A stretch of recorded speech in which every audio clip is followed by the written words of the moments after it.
A wonderful evening to each of you.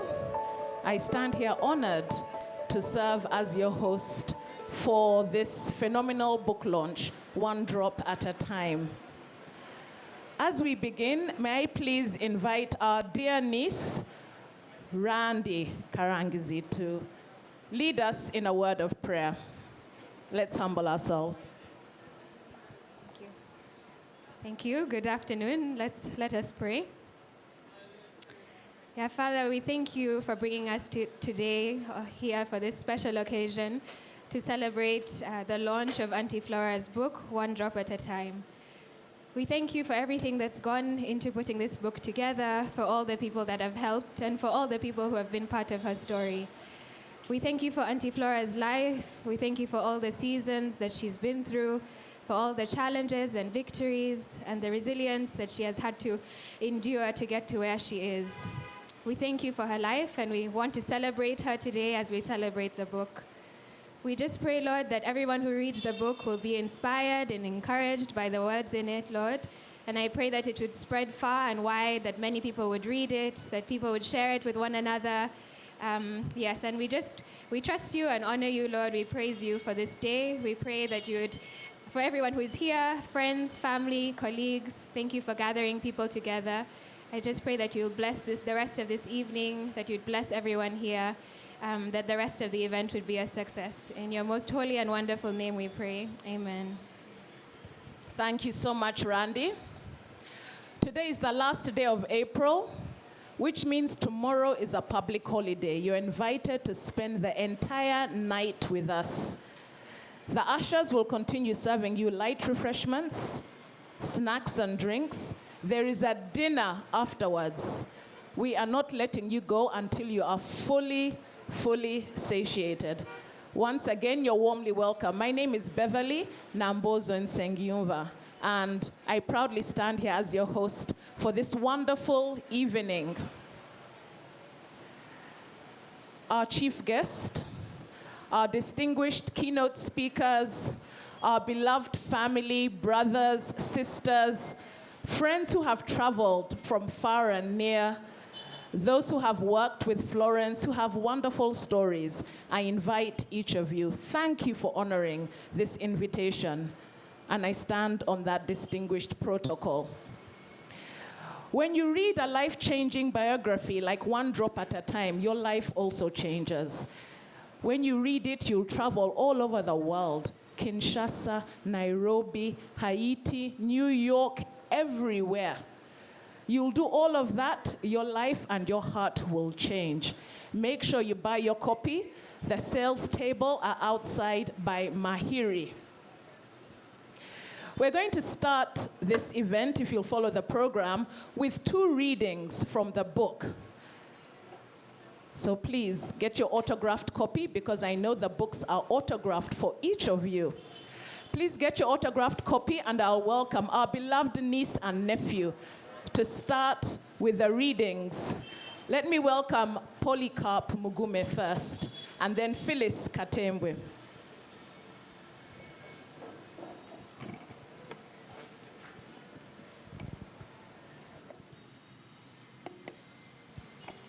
Good afternoon to you all.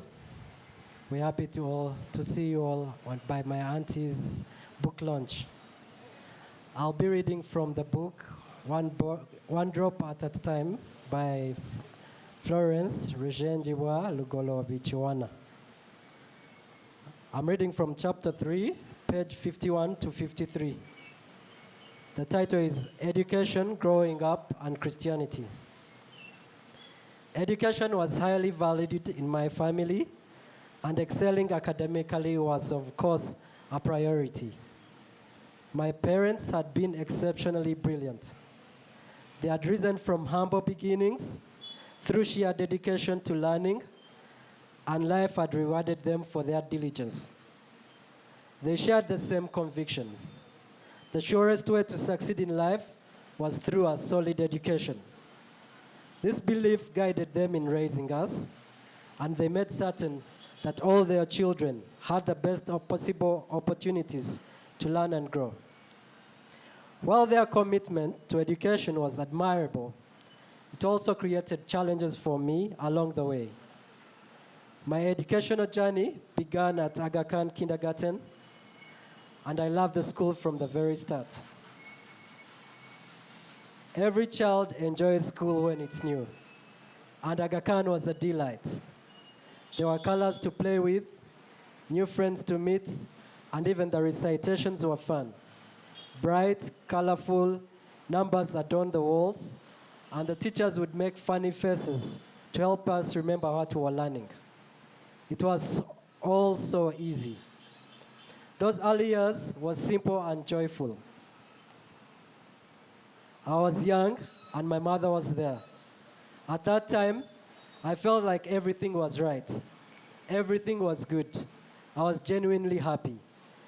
But then those dark days came, perhaps 2 or 3 years later. I can never remember exactly. What I do remember is that the words began to get jumbled, and the numbers made my head ache.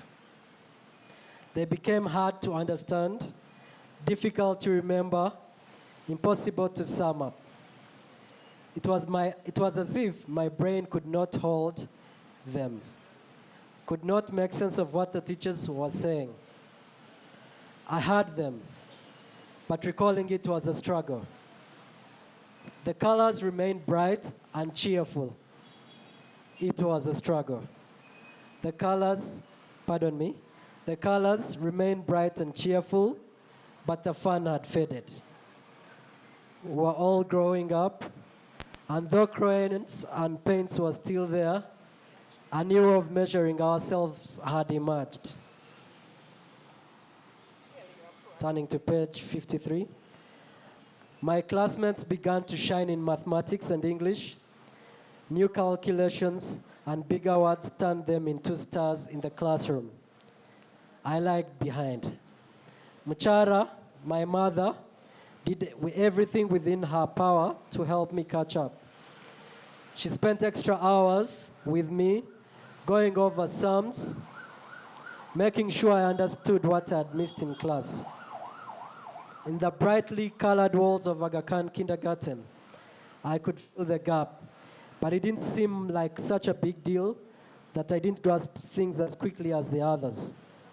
I thought it would always be that way, but I was wrong. Thank you.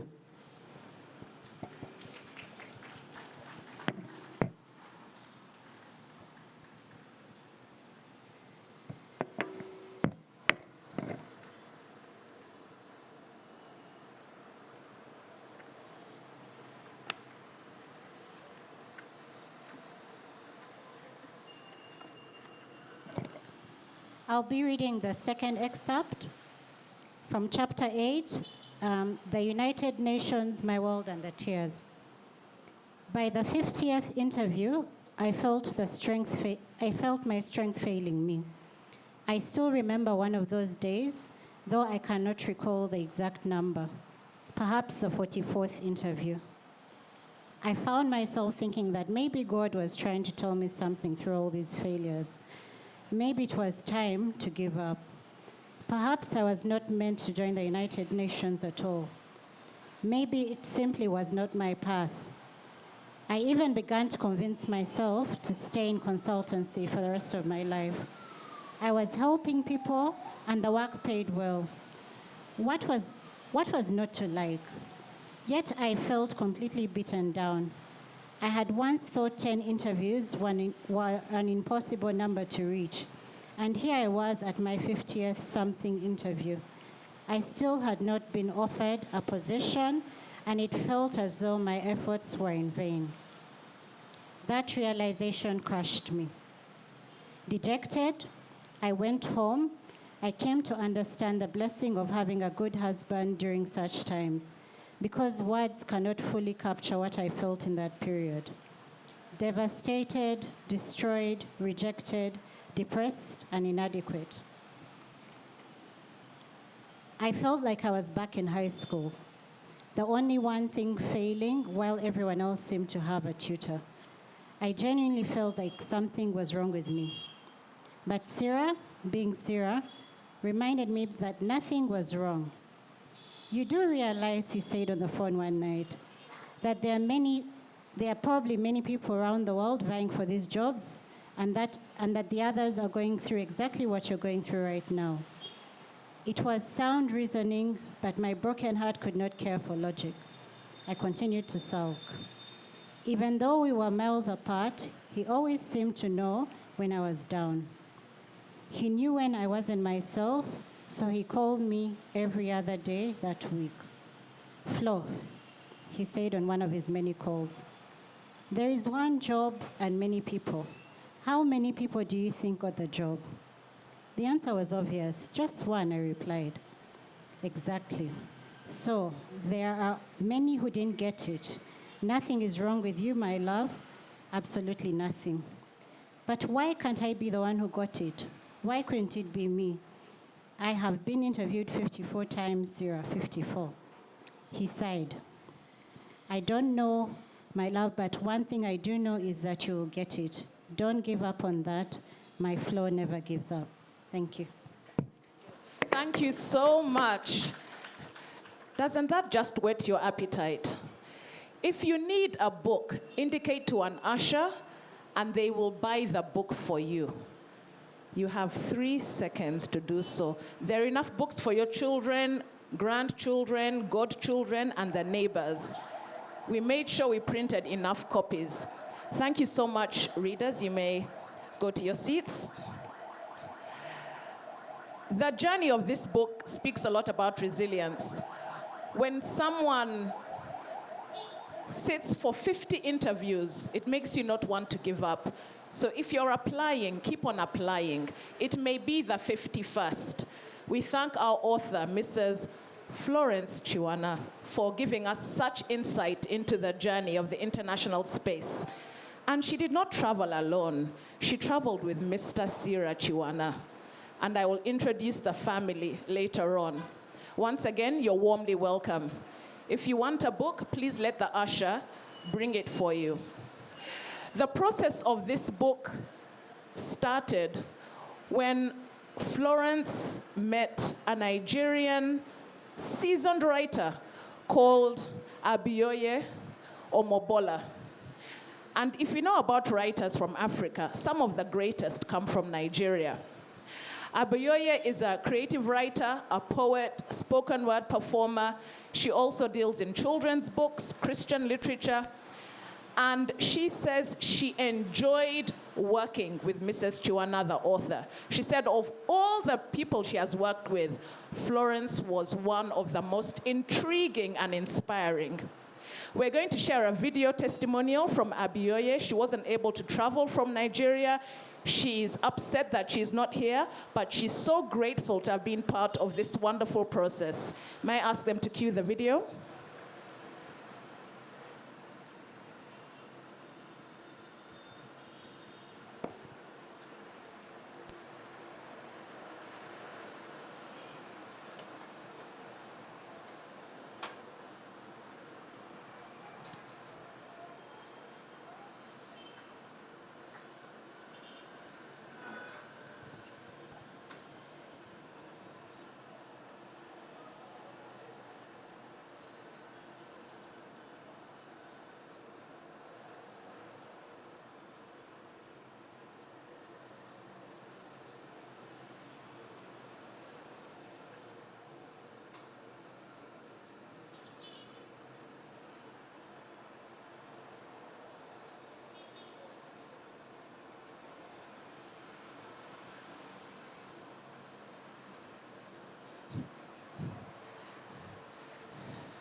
If it's not playing, should we continue? All right. Abioye did not work alone. I want to draw your attention to this banner. It says Gomez Book House. Gomez Book House is a publishing house that has over 20 titles and deals mostly in biographies of Ugandans. This publisher worked extremely hard with Florence to make sure that the book was printed, published, and delivered for the launch today. I'll invite the CEO to speak with us, Mr. Albert Gomez Mugumya. May we have music as people walk down here? It's a long distance.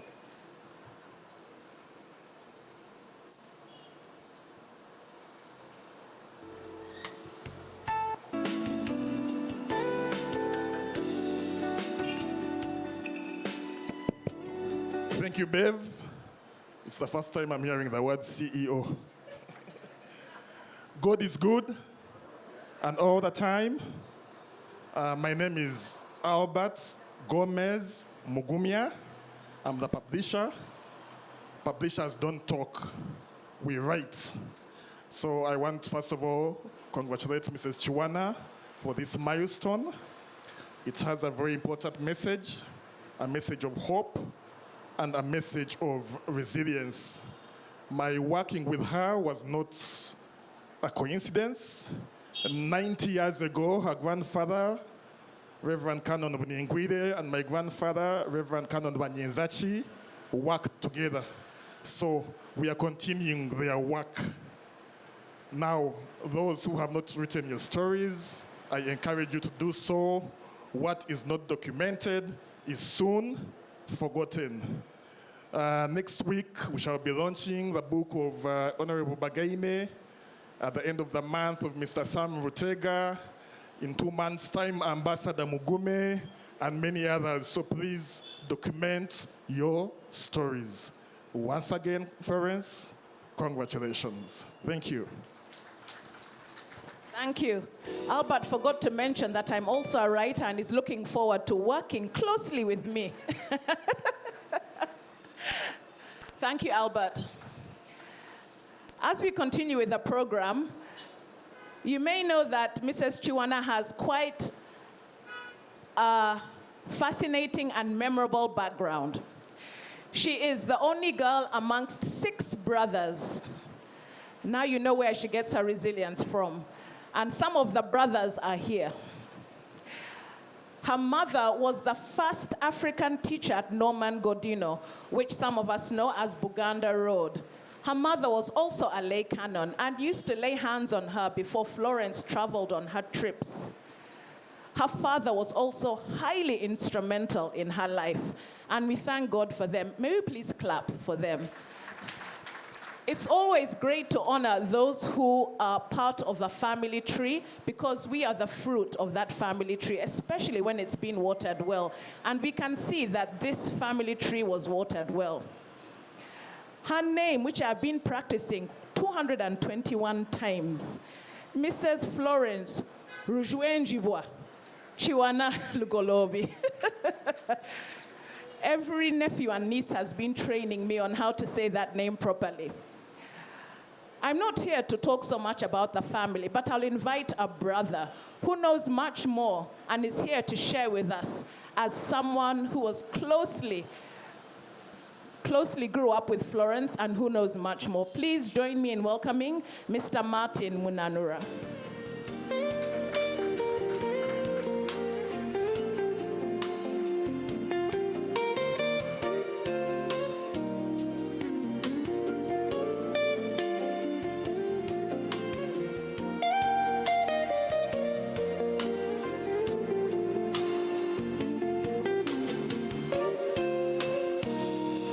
Thank you very much, Madam MC. Thank you very much, Flo, for making this happen. My name is Martin Munanura Rubagumya. Flo is my cousin, my friend, and my comrade in arms. In many ways, we are cut from the same cloth. Basically speaking, we are both men who have hustled to find our way and standing. I have used the word men deliberately. Like Flo says, the battle has always been real. From way back, Flo was always a frontline operator, leading and guiding us, her young siblings, especially me, and I think I was one of her favorites. Thank you so much, Flo, for loving me and for loving all of us. I will be very brief. I only have 5 major points. I will give a very brief background of the small history we had with her as a family, as the Munanuras, the Kabangos. I will also talk about Flo's go-getter personality, her exotic pedigree and great family network, and also her unrecognized intelligence. And that will be it. Point number 1. During her teenager years, Flo stayed with us, the Munanuras, for quite a while. And from day one, she showed us a lot of love and care. On the other hand, Flo always hit the ground running. She never wasted time. She was never a time waster. She had purpose and focus. Always objective with an end goal. She would then, having seen the goal, she would then focus on the math, on how she would achieve her goals. Psychologists call this personality a type A personality, a go-getter personality. Flo has tenacity and has always done her things with passion. She has passion. In everything Flo does, she has passion. She puts in her heart, she puts in her mind, she puts in her everything.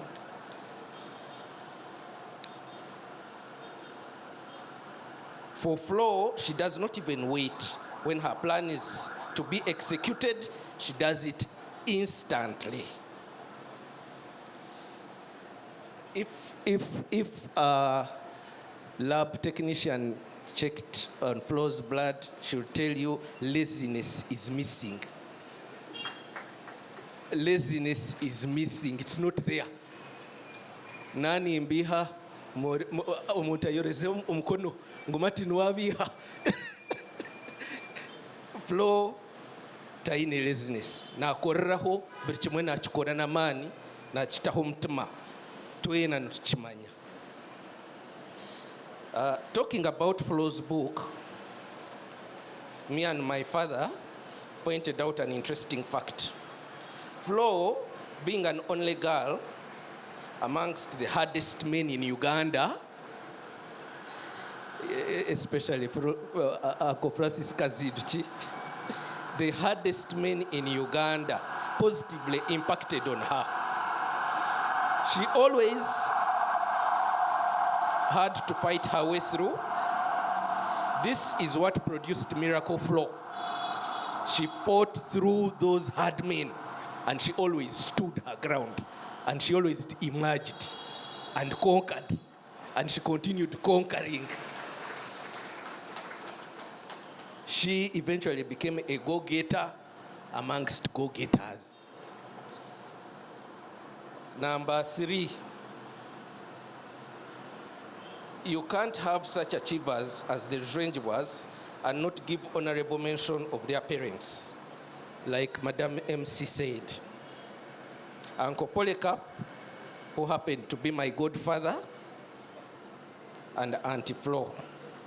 They brought forth an outstanding pedigree of achievers. All the Ruzhwenjibwas, all of them, top-class achievers.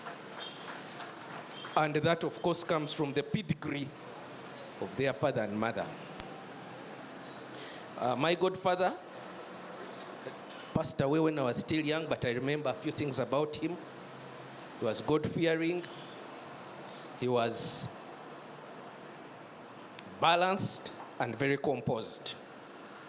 Auntie Flo was God-fearing, assertive, and a disciplinarian, but also very loving. They both had an outstanding impact on all of us, the Kabangos, the Munanuras. Auntie Flo and Uncle Polycarp had an outstanding impact on us. Number 4, Flo's personality, I think, is what has brought all of us here. She's deeply loyal. If she has her friends, I have seen the same people for decades. Some of them are here. Flo has a deep loyalty.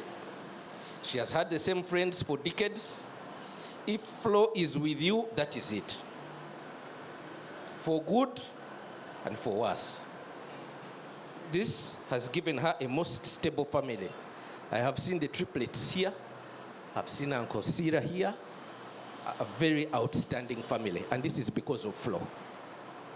And of course, Sira too. She has created an environment for herself that has given her psychological comfort to thrive both at home, her social circles, and at work. She has managed to conquer different commercial enterprises. She has built wealth. She has done a lot. Thank you so much, Flo. Number 5 and the last. In the great book Flo has written, something disturbed me a little bit. They said undiagnosed learning difficulty. And I was like, how?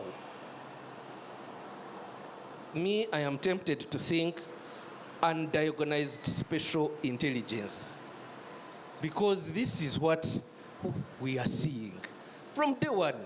So where does the learning difficulty come from? Someone with a learning difficulty cannot be such a high achiever as Flo. Flo's unrecognized special intelligence has driven her through school, taken her to university, driven her through top corporate jobs, and she has always delivered, like they have said here. It has enabled her to build a solid family and to build wealth. I know the wealth. I know she has built it. Thank you so much, Flo. Thank you so much for inspiring us. Thank you so much for being resilient. Thank you for having tenacity. Thank you for overcoming obstacles from the 90s, the 80s. You overcame a lot, and you always emerged the winner. Thank you, Flo, for being my friend. Thank you for opening up your home to us. Thank you for being a party starter. Thank you for being a party starter. Thank you for lighting up the room all the time like you're doing right now. Thank you, Sira, and the wonderful triplets. Thank you, the Ruzhwenjibwas. Thank you so much for inspiring us, for leading by example, for always cooperating with us, the Kabangos and the Munanuras, and cooperating with everybody, as you can see here. We, the Munanuras, and by extent the Kabangos, are forever grateful. Thank you all for listening. Thank you so much. Thank you very much, Uncle Martin. Another hand clap, please. Thank you for sharing the rich childhood and friendship you shared with Florence all these years. There are people who traveled far to come and visit and be a part of this launch because Mrs. Kiwana is a special individual, international. I'd like them to wave, please. Anne Owori, thank you. Dr. Veronica Nachibule Kalema, thank you, good to see you. And Miriam Mulira, thank you so much, wonderful to have you. And for those of you who also traveled from Intinda, Bugolobi, Mienga, you are welcome. We know the traffic jam when it's end of term is difficult. We acknowledge you too. Each of you deserves special appreciation. But if I appreciated all of you, we would be here for an extra 3 hours. So I request your permission to just say thank you to a few people who have given so much moral support. In the journey of writing and life, we need people who are always there to support us. And here are some who have been especially kind to Florence in this journey of the book.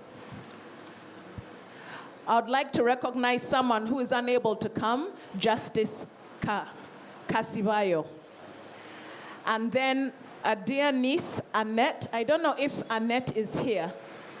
Is Annette, our niece, here? Yes, she's here. Oh, she's away. Thank you so much, Annette. We really appreciate your support. Justice Victoria Katamba.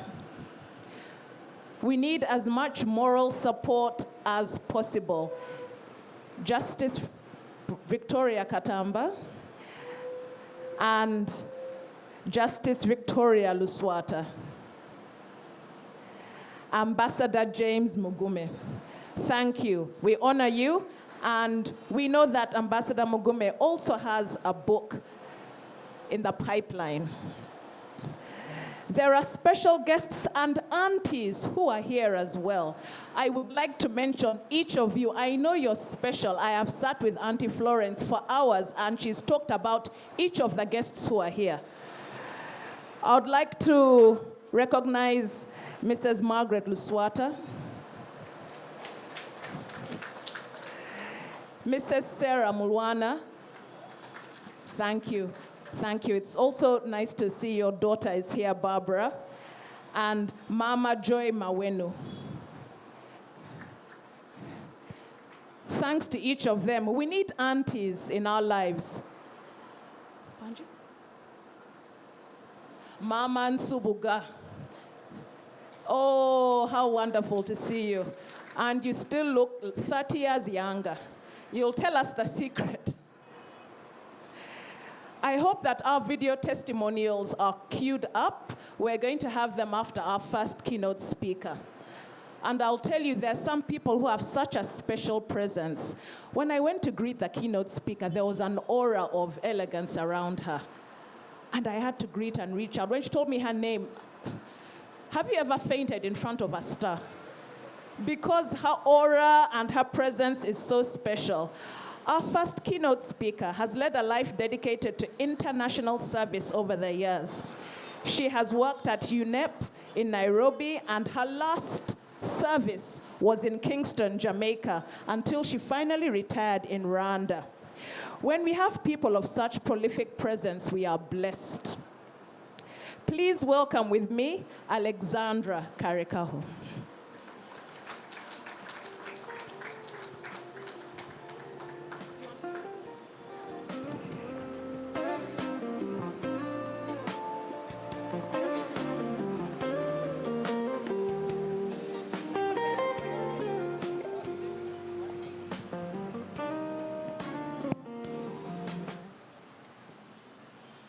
Oh my gosh, look at all of you.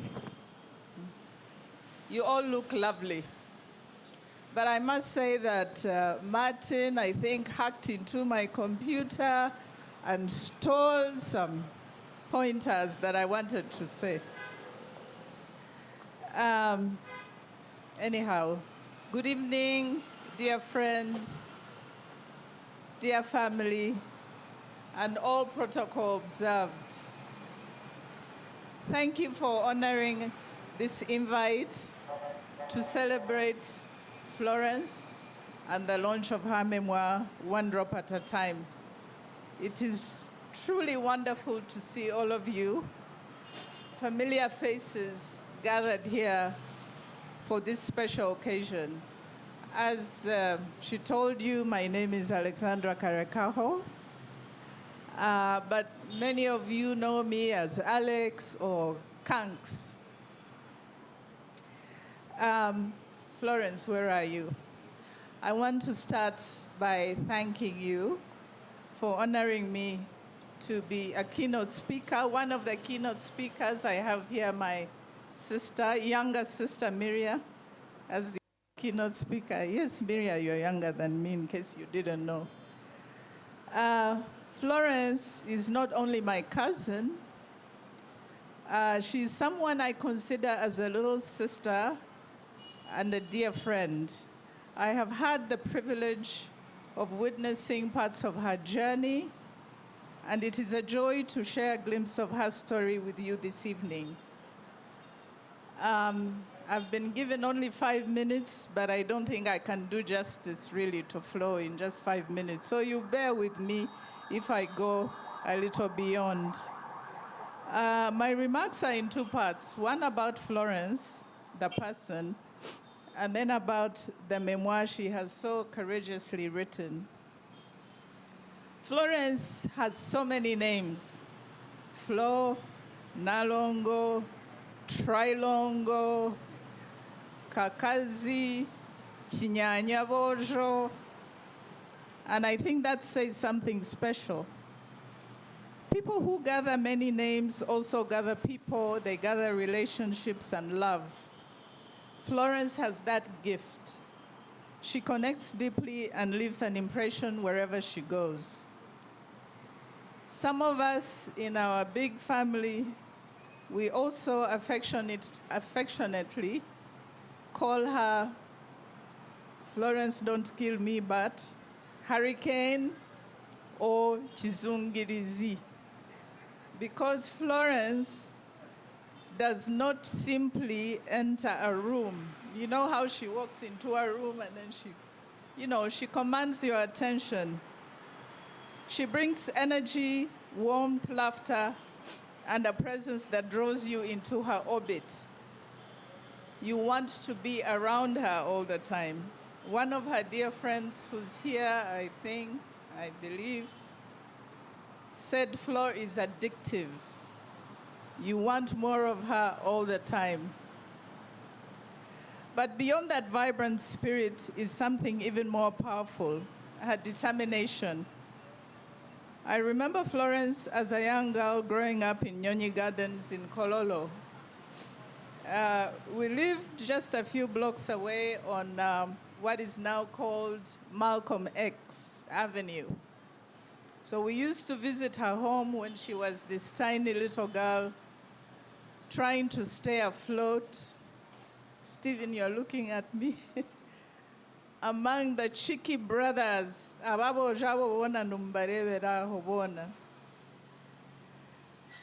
Anyhow, I went away for many years, and when I returned, Florence was already married, expecting triplets and building a career at DHL. At DHL, Florence was not just part of the organization. She embodied it. Many of us didn't think of DHL. We thought about Florence. So if you wanted to courier anything, you went to Florence's office, not DHL. That is the level of excellence and trust she built through her hard work and dedication. I admired Florence for many reasons, but one that comes to mind from those early years was her ability to look after 3 babies as a first-time mother. That was very daunting. I remember visiting her home in Bunga many times and watching her manage everything with calm precision. It was truly remarkable. And of course, none of this happens in isolation. So I want to acknowledge Sira Sebo. Thank you for your partnership, your support, and for walking this journey with her. Yeah, Obugalo.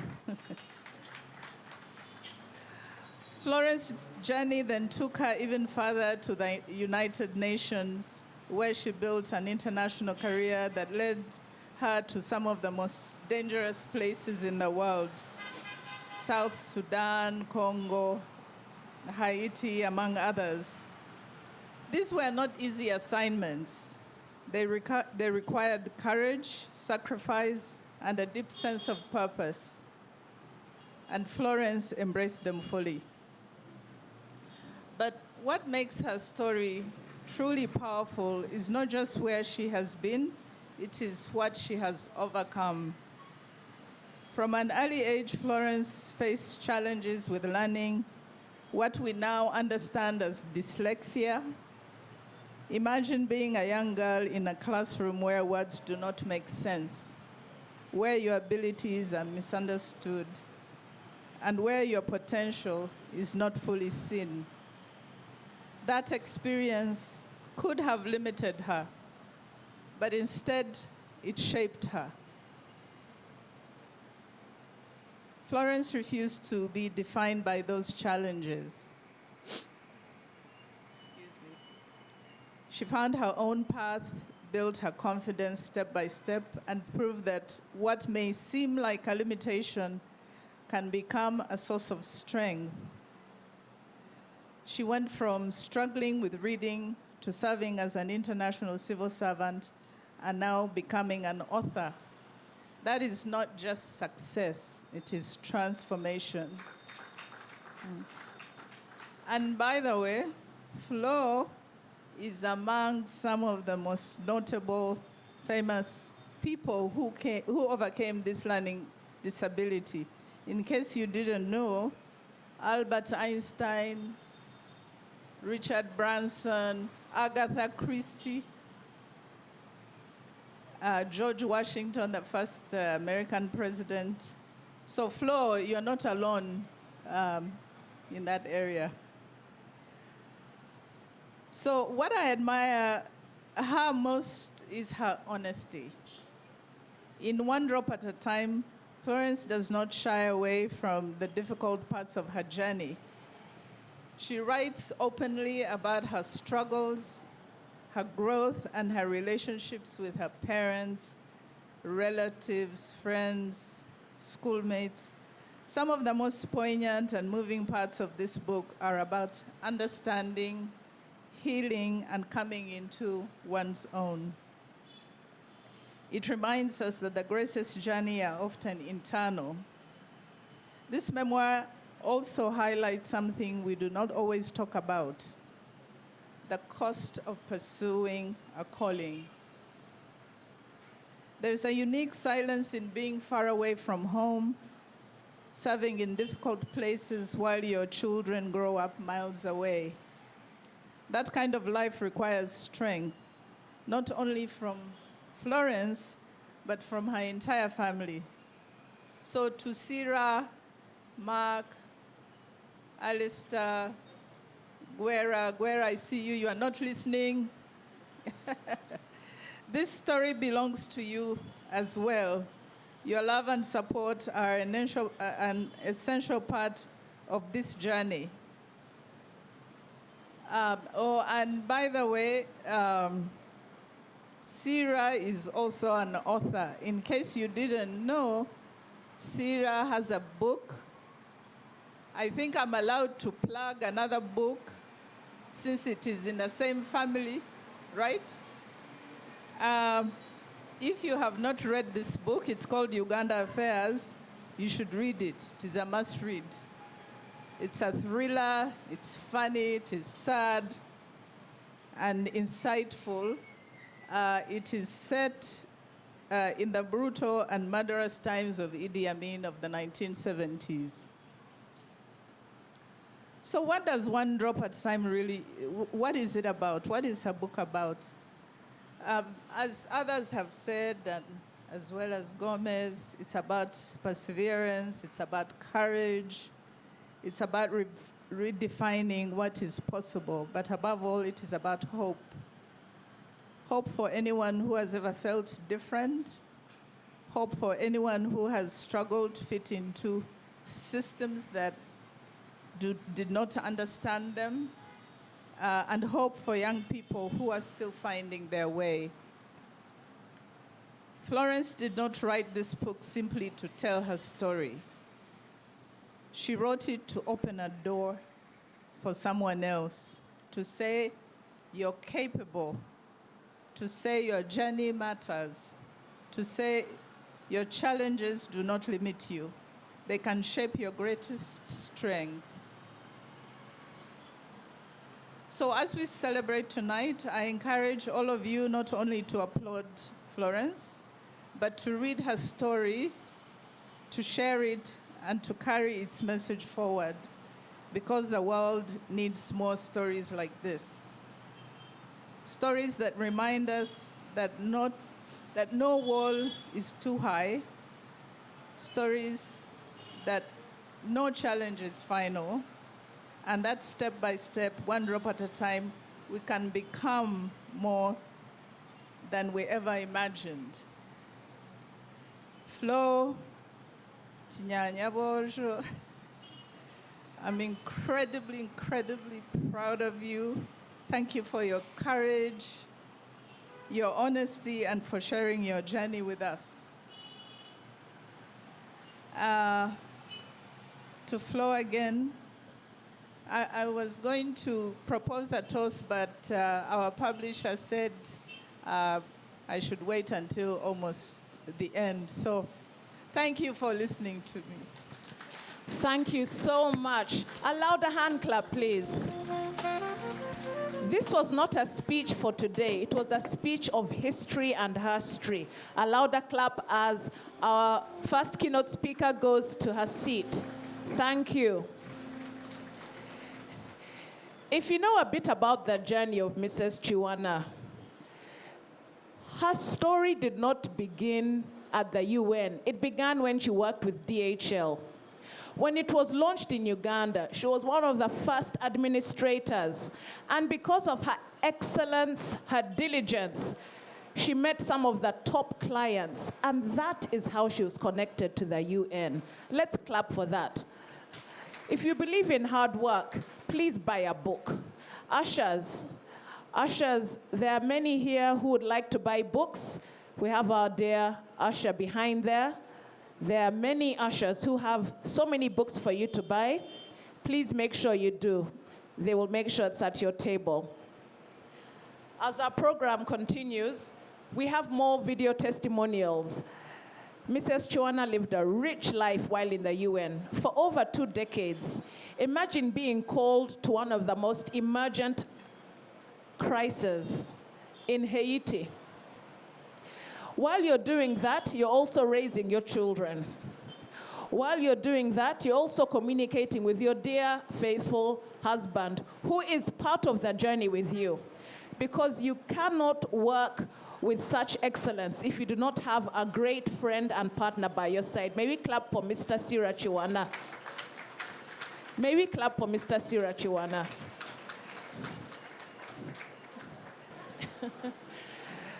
Please take a deep breath as I welcome our next keynote speaker. And buy a book. The ushers are ready with books to sell to you. Our next keynote speaker is an activist, an author. She holds a doctorate, former women's MP, woman activist, a fiery trailblazer, and a role model to our author, Mrs. Florence Kiwana. And she did not come alone. We know beside every great woman is a very grateful man. Please welcome with me Honorable Dr. Miriam Matembe, and we welcome Mr. Matembe as well. Thank you so much. Honorable Matembe, you're welcome.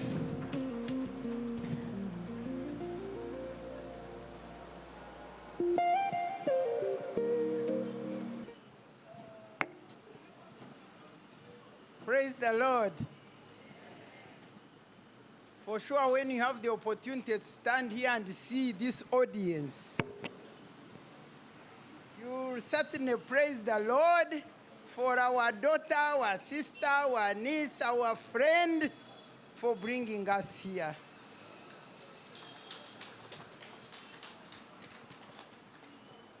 I certainly want to thank the Lord for enabling us to be here to honor Florence, and for keeping us alive. You think everybody is alive? Me, every day they call me to talk, the first thing I say, we thank the Lord that we are here today, still alive. Who are we? That is his favor. I also want to thank God for her parents. For her parents, especially her mother, Florence Mary Nkwanzi. Of course, I will say something about that. And I want to thank God for this great woman for inviting us here to launch her book about her wonderful, amazing life story, which I call a gift to all those who will read it. And me, I'm believing all of you here will take this book and read it. Because having read it, I call it a gift, especially to the challenged with what they call learning disability, both children and their parents. Me, when I read this book, I had not read about that. So I must have made mistakes in raising my children because I couldn't know that such a thing was there. I'm extremely happy that Florence invited and gave me an opportunity to speak on this wonderful moment of her life, celebrating her well-favored and lived life. Now, having listened, you know, this Florence, we haven't known one another for a long time.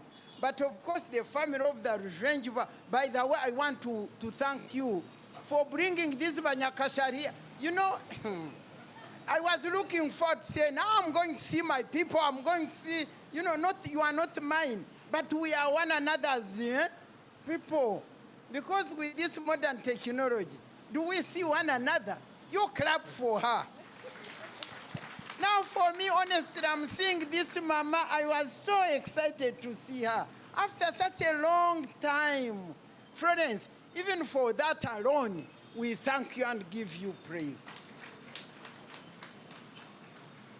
Now, for me, I'm not here to talk about Florence. You have heard about her, you know her, you have lived with her. For me, I bumped into her one day, and we are workmates because we are neighbors. I didn't know, and good enough, you know, Florence, you didn't know that you came, and I think you people bought the house of my sister. We were like one person. Hey, Doreen Muyingo and Doreen, they came and entered their home. And I didn't know until I met Florence getting out of that home. I said, hey, you. Then we introduced one another and we started walking with one another. But having listened to the story they are talking about her, I have concluded no wonder you invited me here, because although we are not sisters by blood, but I think by character, really. When I listened, I said, hey, that's Matembe here. That's Miriam Matembe. And so I said, no wonder you invited me to speak these words. I'm extremely happy.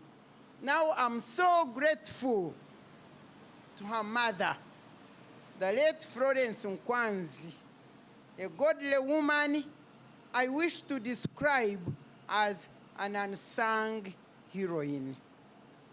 You know, in this world, we call heroes and heroines. By the way, I'm very, very blessed you Ugandans, you may not know that I'm a heroine, but at least, at least in 1998, I was internationally awarded as one of 100 women heroines of the world who have had a tremendous impact on the women of the world. Acted with courage, trained role models. I went to New York, I tell you, and I received a flag, held the Uganda flag among the 100 women of the world who did that. But here, but God knows. But the world and God know that. So there are some of those who are heroes and heroines like me, but there are also those unsung heroes and heroines. And reading this book of Florence led me to place Mrs. Nkwanzi among unsung heroines. And I will tell you why I'm calling her that. And I'm basing this on the book of Exodus. You know me, I read the Bible, and I usually follow God's words. They are the ones which sustain me. When you read the book of Exodus chapter 2, verse 2, there was a woman called Jochebed. You don't know that woman. I can see Sarah nodding. If Mama Rhoda Karema was here, I would report you that you don't read. So basing on the Exodus chapter 2, verse 2, the woman Jochebed was the mother of a man, great hero called Moses. Moses, as you know, was a special man in life who used to speak to God, with God as a man speaking to God himself. And you know how he's the one who delivered the children of Israel from the slavery to take them to the promised land. But do you know who made Moses? It was this woman, Jochebed. As soon as Moses was born, during that time when there was a command that every boy child should be killed. And during that time, a woman called Jochebed produced a man, a boy called Moses. The Bible tells us that Jochebed saw that this was not an ordinary child. By the revelation of the Spirit of God, Jochebed saw that Moses was not an ordinary child. And therefore, what did she do? She took a risk and hid this child in the house for 3 months until, of course, she could not hide the child any longer. But having God in her, I'm sure God is the one who directed this Jochebed to take this boy to the river. And she even risked her daughter's life. They took risk and took the daughter to the river. So we all know what became of Moses and how he delivered the children of Israel according to God's will. Yet, we do not know, we know about this Moses, but we do not know the unsung hero, Jochebed. Right now, we are here raising this hero, this lady here. Florence. But behind Florence, there was this unsung heroine woman called Florence Ruzhwenjibwa. Why do I say this? This lady was able to realize that her daughter, Florence, was not an ordinary child. When you read this book, other people were, but for her, she realized that Florence was not an ordinary child. Therefore, like Jochebed, she cooperated with God to raise her in accordance to God's will. And here we are with Florence, the product of an unsung heroine, Florence Nkwanzi. I want to say that Madam Florence Nkwanzi also fulfills the word of God in John chapter 15, verse 16, where the word says, Jesus was telling his disciples, I chose you and appointed you. You didn't choose me. I chose you and appointed you to bear fruits that would last. I can assure you when you read this book, this lady, Nkwanzi, bore fruits that would last. This, an amazingly godly impact which she had inserted onto this Florence. The godly impact of love, mercy, and compassion in her daughter is in conformity with that scripture which I've told you. And already Florence Kiwana is also bearing fruits, great fruits that would last. I want to say that the challenge you should, when I'm telling you about this woman, you need to read this book and you say, because these are my takeaways in the book which I read. I'm not describing Florence because you all know her. But the takeaway of her story, which is a great thing, is what I'm telling you about. I want to say People call me activist. I don't like that word activist because that one doesn't make much meaning. For me, I'm a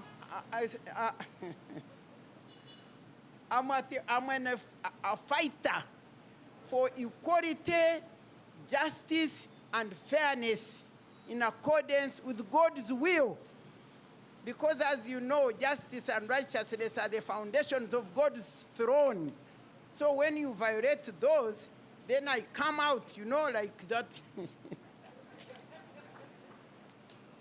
And therefore, in line with that, that's why I want to tell you that the value and importance of women stroke mothers, which is generally not known or recognized always, achieves a great deal. I'm telling you, this, you listen to these videos, you listen to all these, uploading Florence here.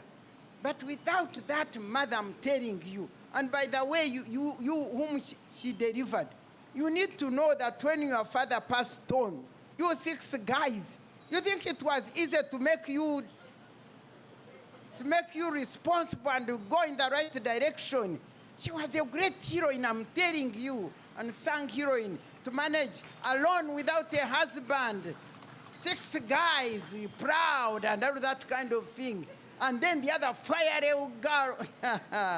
I tell you, if Florence's mother was not there with special godly wisdom to recognize her daughter's uniqueness, her daughter would never have come out into the great internationally cherished and valued woman that we are now celebrating.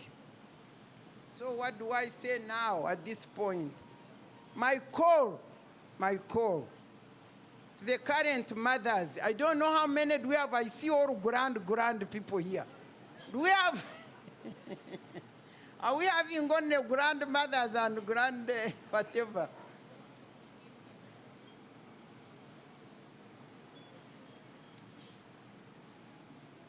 Let them first settle down and I'm making a call to all the current mothers. My call is that to be wise and recognize the uniqueness of their children. Encourage and strengthen them to find their naturally God-given gifts and ability to rise up and excel. I tell you, many parents, when they see that, they imagine the child is slow, is lazy, is what, they don't even bother. They don't even bother to say, why is this child different? Instead, like that.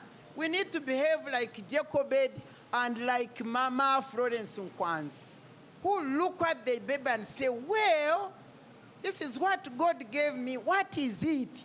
So that they may strengthen them, encourage them, that they don't lose out on themselves. That is my call to all of you who are hearing me today.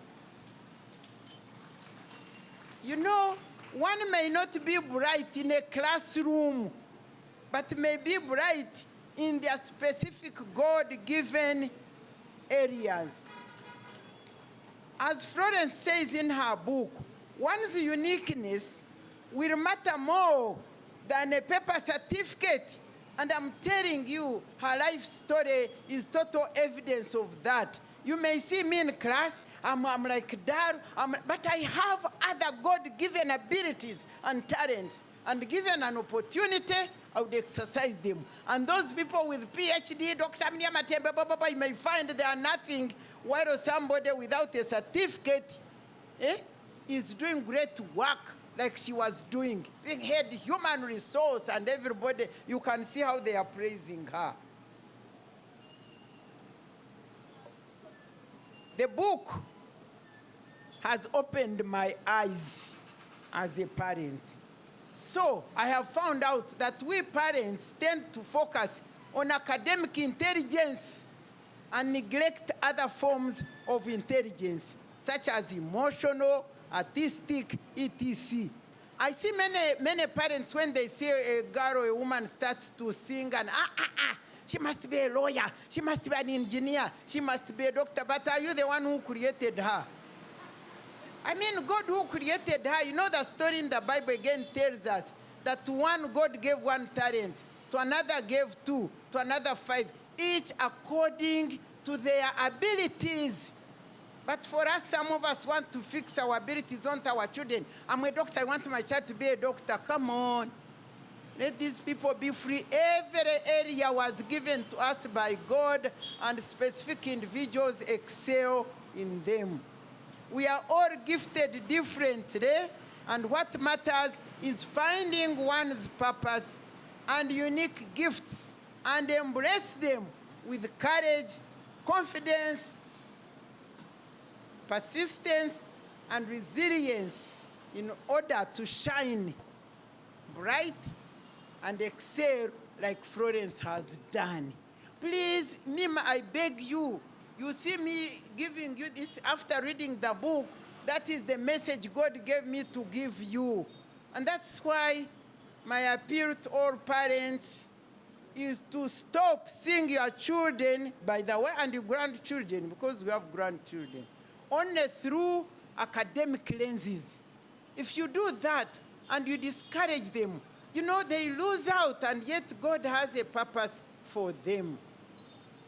There is a need for mind shift among us, especially in the current world of modern technology. Those people may not read and get certificate, hey, but you put them on the machine. Eh? Me, I'm here, they call me the Honorable Dr. Mribanange Technology. These WhatsApp messages, when my iPad does and things don't come, I say I'm finished. But these young boys, the doctorate, the whatever, when you see them in a certain line, you identify. By the way, you need prayers, don't joke. You need prayer for God to show you the guidance. Because I remember in Psalms 25, I think verse 12, it says, show me the one who fears the Lord, that he may instruct him or her in the way chosen for her or him. You hear that? So Florence's mother, connection with her God, he never gave up on her, despite her what they called learning disability. And by the way, as I was reading the book and this message was coming to me, I remembered that you, Florence, you were a unique child because you were an answered prayer. You had been long awaited for and prayed for. You could not come out as an ordinary child like that. God wanted to test your parents. They had been praying, and now he throws you to them to see whether they will appreciate the answered prayer. But I'm so grateful to Mama who recognized it quickly. This is not that I'm not thanking Papa. No, she was doing well, but you know, men, they are quick, but the mothers, they know. By the way, do you even have homes where you put these children?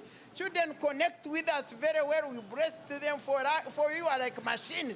If she's not studying, she's hopeless. She's embarrassing you. She's shaming the family. But Mama says, no, no, no, no. This person turned in my womb, I breasted.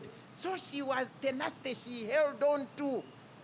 And that is what we must learn. I'm so happy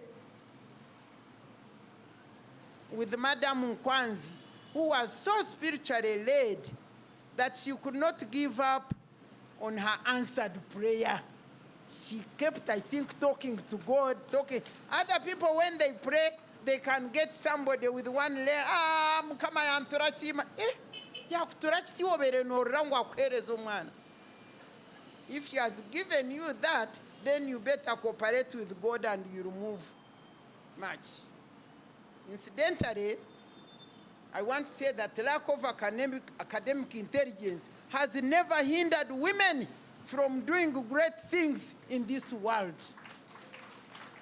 All women who have never gone to school in villages, They have been able to achieve a lot in this world, including raising great children of knowledge, wisdom, hard work, and excellency. I don't know whether I have enough time, but where are we going? We are here to celebrate. I want to share my brief story about me and my mother. You see me here, I was awarded a heroine woman. But my mother was a woman who never went to school.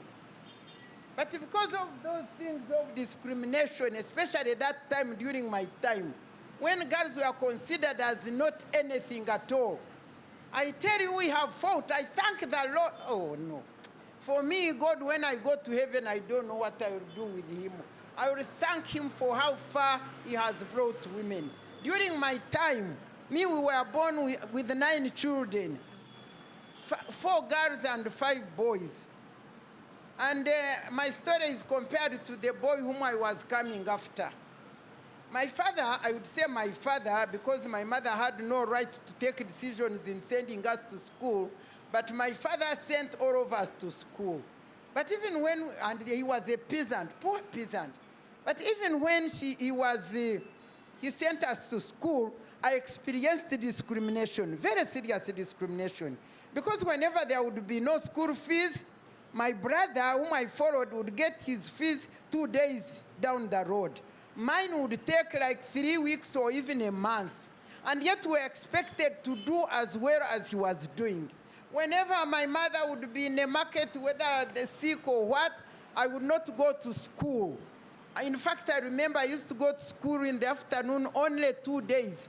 The rest of the days, my mother is in the market. She's the fellowship with Barokore. So me, Miriam, must stay at home. And yet, I was expected to perform as well. But God was with me because me, I think I'm also special one.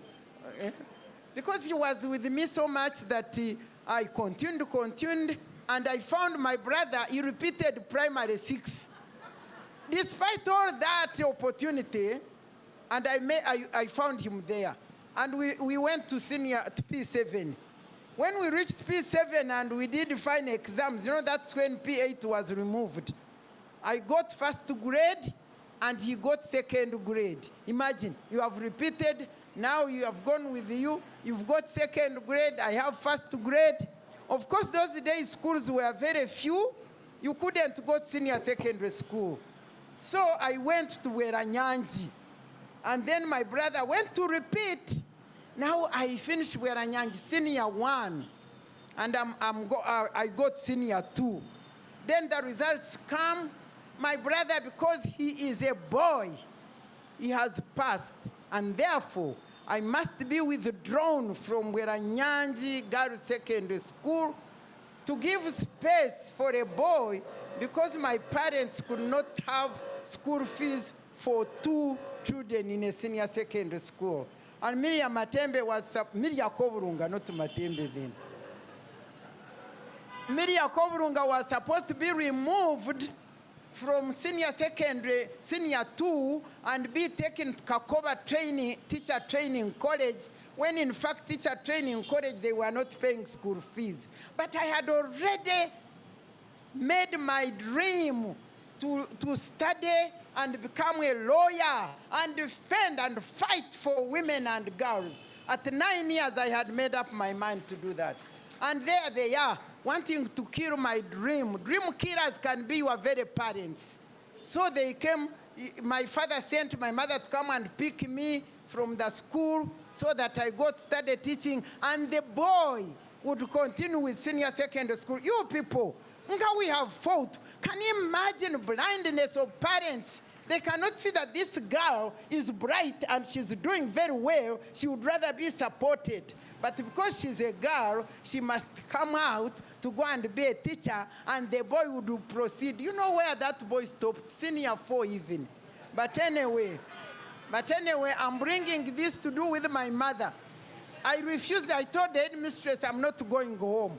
He said, no, but why don't your parents can't manage? I said, why can't they take this man to do teaching? So I asked the headmistress, I see poor people get bursary. Can't I get bursary? Then she said, yeah, education officer in Mbarara. I said, hey. So I told my mother, can't you take me to this education officer? Would you know where it is? He said, I can go and ask for it, you might find it, but I can't speak English. I said, don't worry. You find out and take me. So he took me. We went to this education office. It was a long story. You can imagine 14 years going to see the district education officer. We sat for a long, but finally I saw this man. When we walked out, he said, Madam, what can I do for you? I stood up, put my mother, she stood up, and then I spoke the English. I spoke the English, she was not hearing it, of course, and I was crying, breaking down, reporting how they want to put me out. The man said, okay, cool down, which is your school, go back, I will get back to you. I told my mother, you go back home and tell my father I'm not coming. So, about 3 days later, the headmistress who came to bring me bad news came with good news, excited. Miss Koburunga, you have received the bursary. And that is the bursary that brought me to where I am right now. My mother's hand, because these great women. So those are the women I've told you, but now let me congratulate you, Florence, for writing this book about your great life of resilience, perseverance, courage, and great influence. That is what you find in the book. You are so blessed and favored by God that even as you retire, your documented life story is going to impact on all those who read the book. And I'm sure it will change, it will cause a mind shift in the parents and in the children. You have indeed, like your great mother, is it bared? When you bear fruit, anyway. Born, you have borne fruits that will last in accordance with John 15:16. And I want to congratulate you, by the way, for your uniqueness of triplets. I tell you, you are really chosen by God. You know, different from your mother, you did better. She had to pray to get a girl for you. You pushed once, boy and girl, they all came. So I'm asking you, audience, to applaud these two great women in the Ruzhwenjibwa family. I can confidently, by the way, testify to Florence's compassion. This girl, if you know what her mother was doing and what she did, imagine I met her once and we were walking. I was also stressed, you know, These women, you see these members of parliament, you don't know, Matembe can give you witness. You don't know how many women enter our compound. Our compound is open for everybody. Whether from Muguru, whether from Munida, where Matembe, they said you are the one who can help Matembe. So one day I was so stressed with no help at all.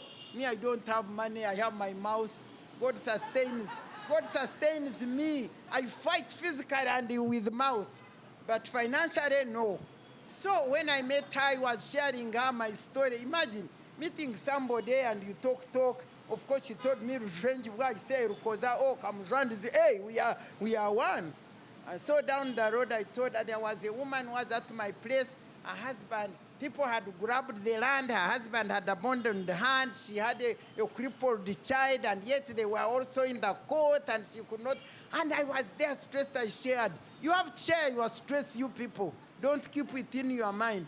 And the boy did not have a wheelchair, and I told Florence, you know, I don't even know where they buy wheelchair, and later on, I don't even have the money. She said, no, I'm going to buy a wheelchair for that. Imagine the first day. I'm going to buy a wheelchair for that child. Of course, I went and looked for the wheelchair. I got the woman. We went. She chose the wheelchair which she wanted. And Florence, can you imagine? She paid. So if she could do that just there and then, what do you think she's doing in this world? That's why God is blessing her. Now, finally, I want to say, I can't conclude without expressing my sincere gratitude to Mwami Sira Kiwana, connected or related to my beloved family of Nsibirwa, of my great late Mama Rhoda Karema. God rest her peace in peace. I was thinking, what could you otherwise, when you are a nephew to Mama, who fights for women's rights? I want to say that there are not many men of your character that would give total freedom to their wives to roam all over the place while they take care of the children as you did. You people clap very seriously, especially you Banyankora and Baganda women, Banyankora and Baganda men. They can't do that. But I want to say with happiness that I'm also blessed with a similar man, a similar husband. No wonder we have the same character. Mr. Matembe, stand up and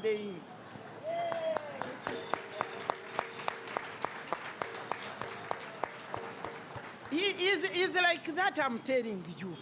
So, what do we learn from this story? Me, what I learned, I'm always learning that when God has a purpose for you, He will bring in your life a spouse who will support you and make sure that you will realize that purpose. And that's what He did for both of us. I wonder how many of you, they used to tell Nikki, yeah, where is she? She's roving around. No. I remember one day she told the man who was, when they were at their drinking place, people told me, she would not tell me, but the neighbors, the drinkers, he would tell me. Because a man said, you are here alone, you are babysitting, your woman is nowhere, rovering all over the place. And I understand he looked at the man, he said, come on, stop. You are envious of me. My wife is very useful serving the nation, yours is just there and cooking.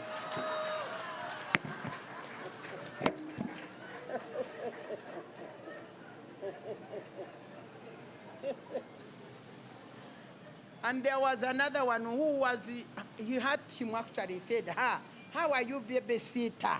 Men are here for you, are babysitting. And that man who said that was looking for babies. They had not had babies. Because he was hurt much, he said, at least me, I have babies to sit. So the men are like that. They disturb. They don't want women to be free. So my last appeal is to the men, the young ones, and also you who are old. You can still set these women free. My last appeal is to men to learn from Mr. Sira Kiwana, to see the ability, capacity, and value of their wives, to be able to identify them and support them to excel for the good of your families, instead of fighting and suppressing them, which ends up destroying your families. In the book of Judges, chapter 4, we read a story about Deborah. Deborah was a prophet for the children of Israel in the time when they were being fought by the Canaanites. And Barakah was the commander of the army. Now Deborah told Barakah that you go, rise up and we go and we defeat Commander Sisera of the Canaanites. Barakah looked at that commander. He said, me, I cannot. And he told Deborah, unless you come with me, I am not going to go to fight. One thing I love about Barakah, she saw what it took to win the battle was in this woman, Deborah, not in him. Therefore, he bowed down his ego, the manly ego, he put it down and allowed the woman to lead the battle, and indeed, the battle was won. Many men in this country, especially now with these women who are in government, women in politicians, they are disenabling their wives. They are enabling them to realize their talents, use their talents and their skills for the good of the family. Because of their ego, he's a man, he's a man. I tell these men, man does not mean wearing trousers or whatever. These days we wear trousers also. So have we become men? Eh? And if you have a great woman in your life, God has brought him there. Why do you disturb? You miss out a lot. Please, men, emulate Mr. Sira Kiwana and Nike Matembe. And set your wives free to utilize their God-given talents and wisdom to realize their full potential for the good, not only of your families, but for the nations at large. Now, this is the final call.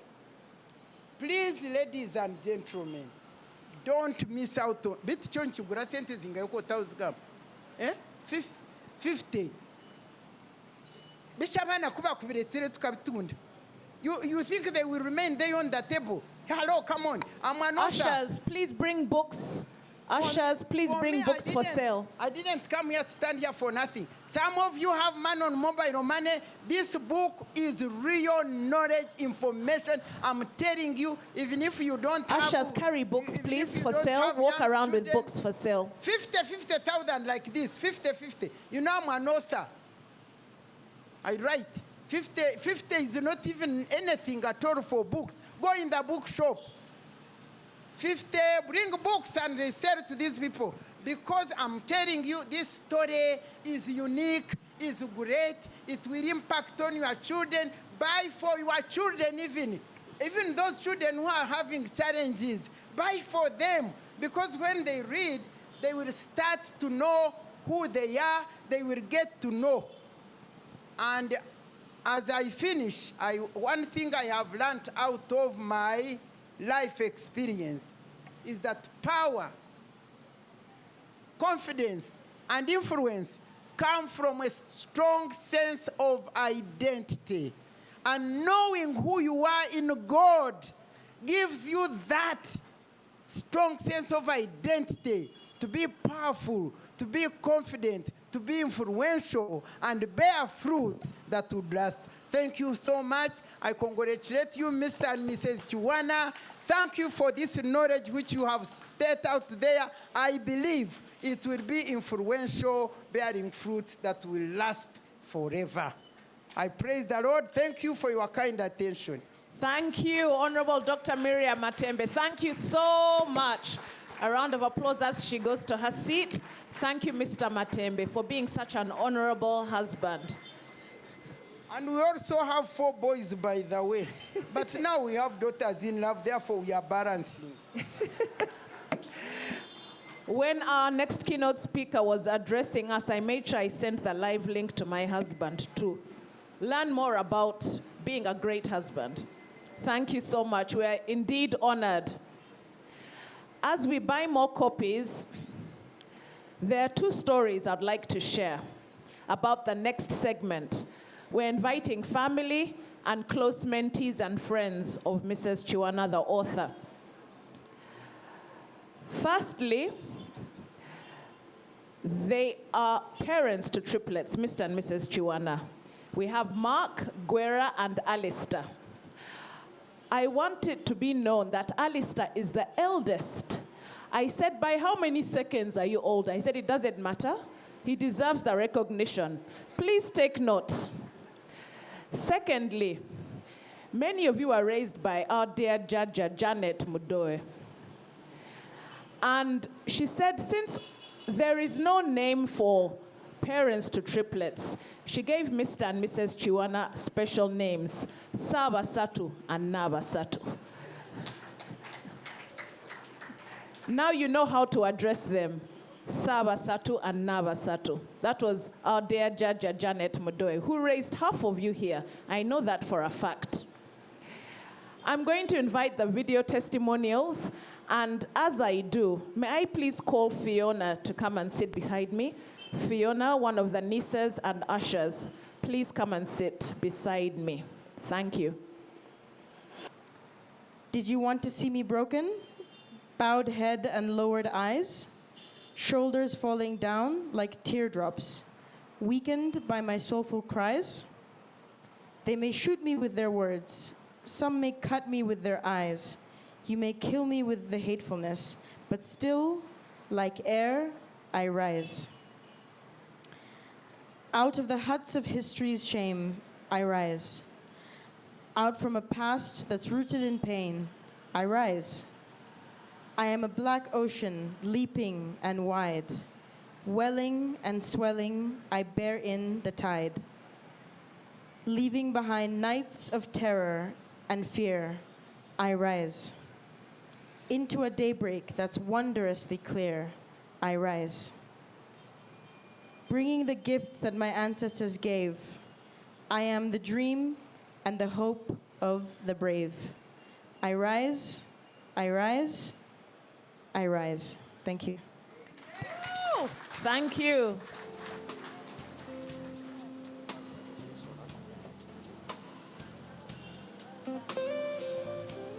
Good afternoon, everyone, esteemed honored guests. I see there's some big people here with big names, but all of you, you're all honored guests, and I thank you so much for coming out on this busy afternoon to share this lovely moment with my family and myself. For those of you who don't know who I am, my name is Alistair Mugambwa. I am the eldest child of Sierra and Florence Kiwana. So I am the eldest triplet. I don't know where to start. I don't usually write speeches. I do it usually from the heart. As I said before, I don't know where to start. There's so much to say about my mother and my father, and I don't know where to start, but I will give you all a glimpse of who my mother is. Growing up, she was very tough on us, and she always wanted us to excel. But at the same time, she was very soft. The hardness was left for my father. But sometimes my father would also be a bit soft on us. He would always forgive us and buy us sweets and chocolates. So whenever we did something wrong, we knew who to go to, which was my father. My mother was more of a Chihuahua. If you guys know dogs, a Chihuahua is one of those small, tough dogs. She's a Chihuahua because she grew up in a household of very hard boys. And my uncles, some of them are here. Uncle Stephen, Uncle Francis, I know Uncle Luca, and of course the rest couldn't come, and also Uncle Doctor. My mother had to be a very tough woman because of these tough men. And I believe these tough men shaped who she is as a woman.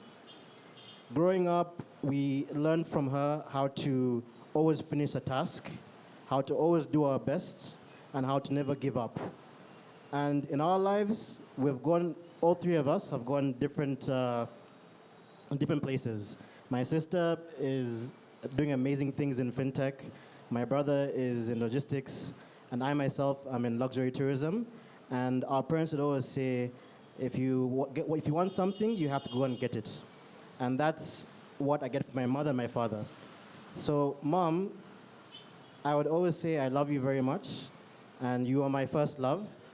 As the eldest child, you are the person who was there for me when I needed you, when I needed to cry, when I needed to vent, when I was angry. You were always there to pick up the pieces and to make me into the man I am today. So for those of you who know Florence's story, you can read it in her lovely book. There's so much more I want to say, but of course with time, I cannot go further. But all you have to know is all three of us love our parents very well. And I want to give a special shout out to Sierra Kiwana. My father raised us up when my mother was busy in the UN, and he was the one who helped us become who we are today. So without him, we wouldn't be here. So a special thank you to Sierra. And Mama, we always love you, and we will always do right by you. We will always be the good children you know we are, and we will always strive for achievements. So thank you so much. Woo, thank you. Thank you so much, Gwera Alistair. And I know Mark is watching online. Thank you, Mark. Thank you, Heba. Thank you, Laura. You may return to your seats. That was so beautiful. Aren't we blessed to have such children amongst us and such parents as well? I remember when I was younger, and the triplets were much younger as well, I would watch Uncle Sira bringing them to different events, and I said, I come from a family of twins. None of them looks alike, but here are triplets. You can't distinguish the boys apart. Even the girl resembles closely the most beautiful one, as she said. And I was in admiration. Then Auntie Flo would come around. I would say, how? How do you give birth to triplets? It was such a marvelous story. If you have a copy of the book, you will read about the matchmaker. These people's journey began when a certain individual who is here amongst us decided to connect them. She told Florence, you need to meet my cousin. Dr. Nachi Kalema, please stand up. Do your children or grandchildren need spouses? The matchmaker is there. She has a gift. Thank you, Dr. Nachi. Because of you, so much has unraveled. We're grateful to you and your special gift. As we invite the author, I want you to understand that this spectacular journey is not just one of traveling across borders, across nations, helping countries and individuals in crisis. Mrs. Kiwana is a humanitarian. In the several meetings we had, she shared how she has set up different children's homes for children suffering from autism, others in disadvantaged positions. She started when some of these children were barely toddlers, and now they're in their 20s. They even played songs for her when she was leaving service. How dedicated can someone be? Auntie Flo is a humanitarian. Mr. and Mrs. Kiwana have so much value within them, and they have shared that value with us in many ways. People have spoken, family, friends, relatives. We are grateful. As I invite the author, I'd like to ask, is the special song ready? This humanitarian and author, Naba Satu, is such a magnanimous woman that there's a special song from colleagues in Rwanda that was produced just for her at her retirement. Let's please stand up. As the song is played, Fiona is going to welcome the Bagole, Saba Satu and Naba Satu, as they come to take the podium and share with us remarks. Can you play the song and dance? Let's clap. Hey, celebration. Fire! Legacy! Your light has been guiding the team. You held this mission steady like a queen on her throne.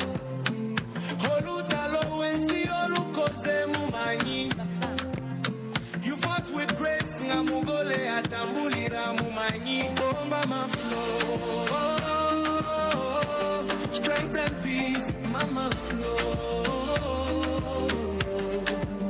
Imani mwana wa genera akukubira ngoma. Your footsteps echo everywhere like a Ugandan drum. From Bangi to Kampala, the story continues. Thank you. Thank you so much. You may take your seats. Thank you for honoring. Everybody, thank you for coming. Yes. Thank you for coming. I do have to introduce myself. Yes. Because I know half of you, and the other half knows me already. So I don't know, do I have to, anyway. But I have many names. The full name is Sira Kenneth Kiwana Lugolobi. But in America, they call me Cyrus Kwana. In America. In Dubai, they call me Siraji, Mr. Siraji. And then in Quebec, the French people, they will call me Monsieur Sira. I said, where's the Ra from? These French people, they will just call me Sira. Anyway, but the best one I had was in Nigeria. You know, my name is a women's name in Nigeria. It's a woman's name. So they'll just call me the Ugandan Oga. because Sira means is always a woman's name, and she's famous. She was very brave. She fought terrorists. This is in the 1900s, many years ago. She was a brave woman. So I'm also brave too. And she has they just made a movie about her in February of this year. You check it out. You Google Sira. You won't see me. You'll see that woman from northern Nigeria. Very powerful. But the best name I ever got was when I went to visit Flo in Kinshasa. They call me, Papa, Papa, Papa. You see, these guys, they're so cool, these Congolese. And you know what they told me? They said, you know, like what they call us? When I was introduced as a Ugandan, they said, oh, Bagende. I said, Bagende? They said, in Lingala, Bagende means people who moved on from here and went away. I said, we could never have come from Congo. I would dress better, I would walk better, and even like, you know, and I'll play music better. Or even play music in the first place. I cannot play any musical instrument. Anyway, I was supposed to tell you about how I first met Flo. Now, don't laugh, because I had seen her for quite some time, and I wanted to launch my troops to capture her heart. But she had this mafia of girls around her, a girl gang. And it's difficult. All guys were single, you understand. When a girl has so many girls around her, it's difficult to infiltrate. But God was on my side. One day we were sitting just talking. I liked listening to her the way she talked. And then she said, oh my God. I said, we said, what?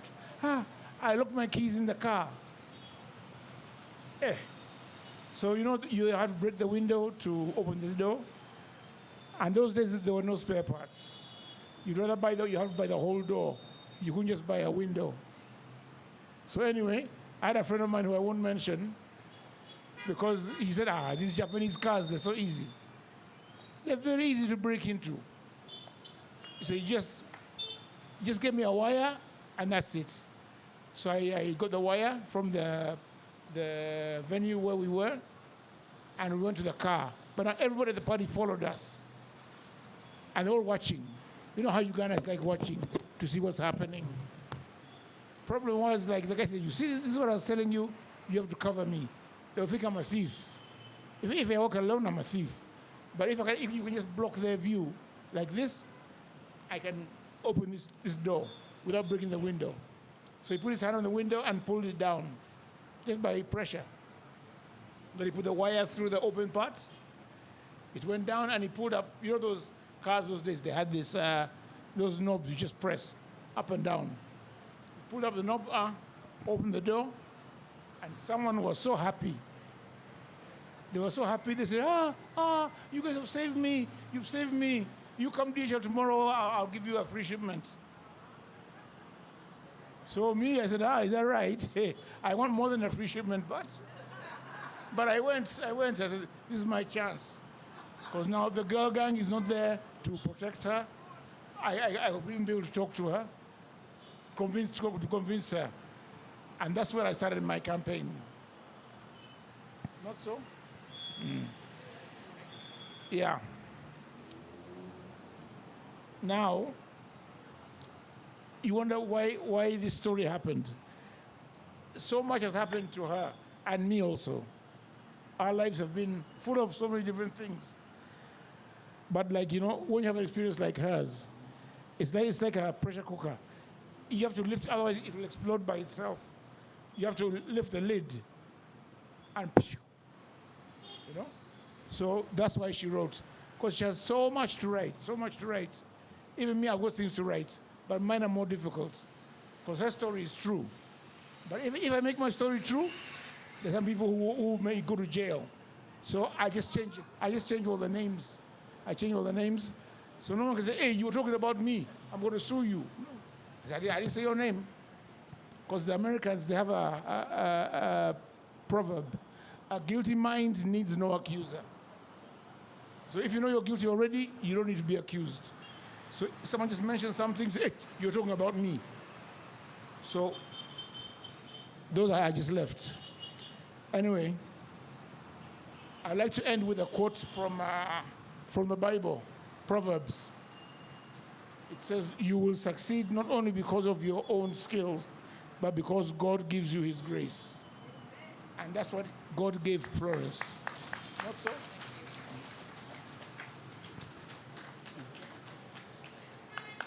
Hey. My cup is full. After Sarah's statement, he has spelled it out a bit. And now, I'm going to start my small introduction and say, all of you, good evening. Those who came in the afternoon, good afternoon. You all look beautiful. Thank you for being here this afternoon, on this evening. I'm so privileged to have you as friends, to have you as relatives. And some of you, I have known you since I was like probably 5, 6 years old. Some of those guys around here were my brother's friends. Like I can see Arthur Iwale there. He was Kage's friend. I can see Apollo Goa, Kage's buddy. I can see Waswa Kajubi, Kazinduki's buddy in, I don't know what I should say, I won't say it, in Budo. So I am so lucky. But before I say anything, these guys, where are they? Stand up with your spouses, come on. Stephen says that I am their boss now. Karangizi keeps saying I'm their mother, I'm their boss. Now I can boss you around. Before you bossed me. Chirabo, get up. Mrs. Kage. I am their boss now, by the way. Stephen has acknowledged that I'm their mother now. These guys, they gave me some hell, but also some happiness. Thank you so much. Francis, Stephen, Edwin, and Luke. Luke is in Barara. Now, we are all here together. But I want to boast a bit in the name of the Lord. How many people here have somebody who was there when you were born? She's right there. Please applaud for Mrs. Luswata. That's my mother at birth, which was with my mother. I'm so privileged at my age to have somebody who knows me from the day I left Mbale, Basaba Wing, and she named me a name first I didn't like, and she used to call me Chabojo when I was named. I would like you to honor my teacher. I know we still have teachers, but I'm lucky to have a teacher who was a friend to my mother, a loved friend to my mother. She cares for all of us. She cares for the boys more than me. Today I'll tell her. That is none other than Mrs. Sarah, Mama Sarah Mulwana. I am so lucky. I am a lucky woman. She was a teacher with my mother, and the friendship blossomed into like family. She was so close to my parents with Mr. Mulwana. They used to drive to Mbarara to check on my parents. They did some work together, I don't know, with cows. I can't remember, but they had some stuff with cows together. But Mrs. Mulwana was our teacher, and she did not give anybody chejo. That's why I'm where I am. She was tough, like my mother, but my mom was a bit soft to me. But Mchala Mulwana was this tough teacher. You know, she loves you, but she's firm. Olimwana wa musomesa munnange. Oja kusoma. Another teacher who left, who I should mention, was Mrs. Sematimba. May her soul rest in peace. Those were my mom's buddies, teachers. These old school, but really nice and firm, but tough. They love you, but love you from far. That love kind of shaped me and my brothers. Then I have another mother. I'm so lucky, you guys. People who know you from age 5. She used to come and save me from these guys, Ngabo Road. These 6 guys were bullying me. She would tell my mother, I have to pick Florence. Also, Mchala Swata did that a lot. Mchala Swata taught me how to sit and eat on my, ngama. She would say, "Gwe, tula bulungi. Tula bulungi oli ettooke. And that's why my Luganda was really super. It was because of this. So another mother who picked me up from the age of 5. She's called Mama Mary Nsubuga. She's right here. She nurtured me. One, because her daughter was like, Naume was my first best friend, I think from age 5.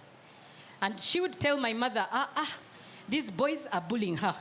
Let's take her away. So I am privileged to have, my mom has gone, but I'm privileged to have these people in my lives. Jonathan, I know you are there. I can see you. That's my little brother. And then I'm privileged to have an uncle who is a centurion. He's called Mr. Thomas Kayanjire. He's the only living uncle in our family. I'm lucky to have a paternal aunt, 2 paternal aunts alive.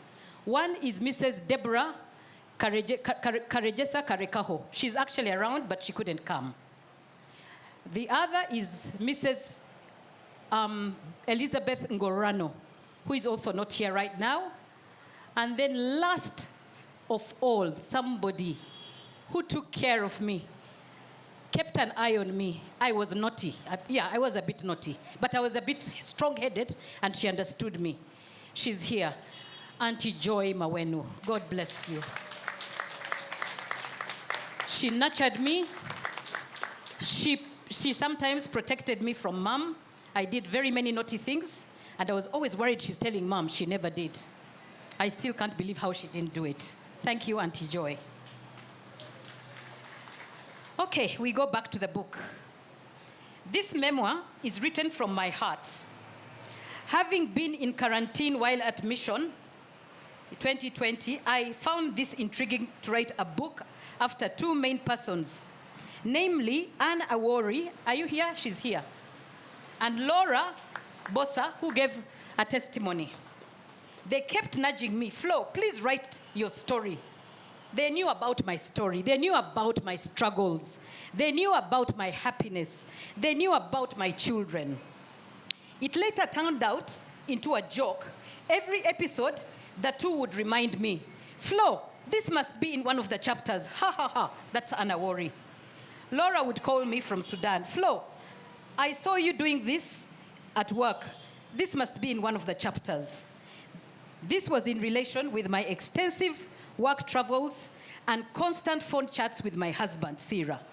He had written a book. And I said, that was in COVID. You know, we were all cut off. And then I said, let me start writing. Nevertheless, quarantine moments kicked, and I began the journey of writing my memoir via an amazing young ghostwriter, Adebola. She's miles away. But being an African young lady, she could relate to my story, because when I would tell her something, oh, my brothers did this. You know, my uncle told me he did that to his sisters. So it's good to have somebody who can relate to your African story. So this young Nigerian, she's amazing. You don't need to see her. She's a ghostwriter. She will go with what you tell her, and she'll understand the context. Tonight, I want to share with you some of the lessons I've learned and the incredible experiences I've had along the way, and pave a way for the young to never give up. They do have some talent and skills within them. Imagine a world where one feels empowered and motivated despite personal limitations. I will repeat that. Personal limitations. I had limitations, and I was confused. I didn't know. I would read words upside down. And sometimes all these things came in handy when I became a professional. While I was doing interviews for professionals, can you believe it? D1s, D2s, I could read upside down, and I would have already, concluded this is the right candidate. But I could read upside down. I still can do it, so be careful when I'm with you. Hide your work.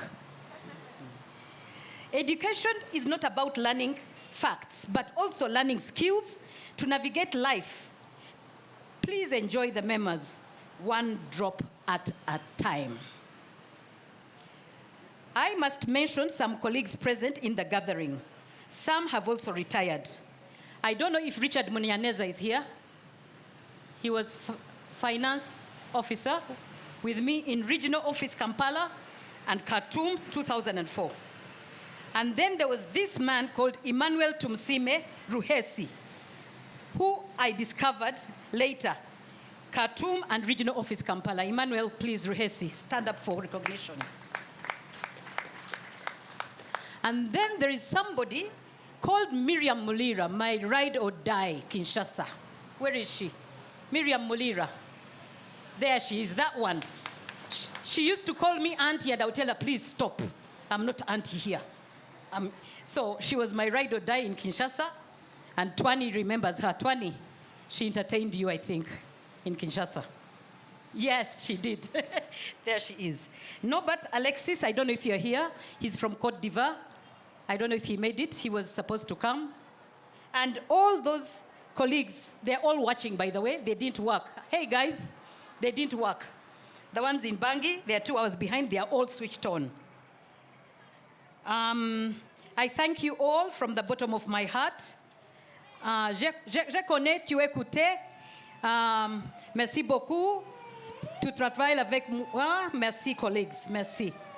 I hope I'll send you the pictures. Now, I would like to mention the dream team. Florence is dropped.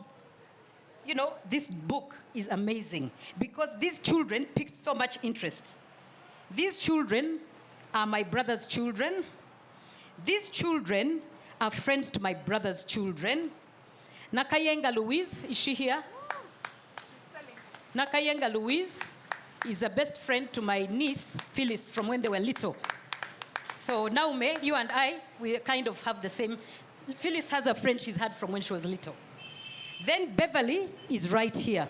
All these are, by the way, grandchildren to an important personality in this country, the late Senteza Kajubi. So I could not believe how I could relate with these two children. They were so ornate. You know, these millenniums, they would tell me, keep quiet. Sirika. I said, okay. My nieces, Phyllis Katembwe, Randy Karanjizi, where are you? Randy. Tabitha Mugume, Karunji Rusita, Jamie Karikaho, Precious, and I have a grandchild, Precious, Polekap Mugume, Giap Kage, and the one and only, hey, you are in trouble. You are going to be the lead of the family. Junior Kazinduki Francis. Come on, bring here your head. Where are you? He's the chairman. He even had the guts to tell me, cool off, auntie. I cooled off, sir. He told me, cool off, we are doing everything. Thank you very much, sir. All right, so that is it from me. Education is not about learning facts, but also learning skills to navigate. Please enjoy this book, one drop at a time. Thank you for coming. Thank you so much, Mrs. Florence Kiwana. May we have the Rwandan celebratory song as they go back to their seats? General. Yes, sir.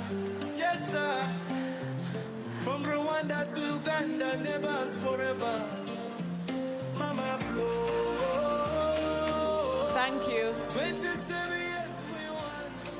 I'm going to invite our chief guest, Justice Juanita Bushara Mugerwa, an experienced attorney at law, commissioner for oaths and notary public, highly skilled with a master's in oil and gas, and a judge of the High Court.